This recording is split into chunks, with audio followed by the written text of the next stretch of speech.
Welcome to the world of AI chatbots. Today, we are going to dive into the exciting world of GPT chatbots, which can be used for role-playing and gaming. Let's start with a simple text-based RPG game. Your character is standing in front of a door. Now, type "open door" to see what's behind it.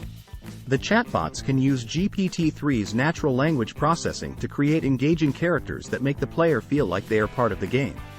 For example, you might encounter a troll blocking your path.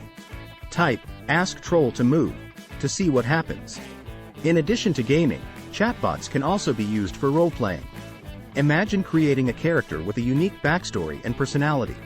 You can interact with other players using your character, and the chatbot can help guide the role-play experience.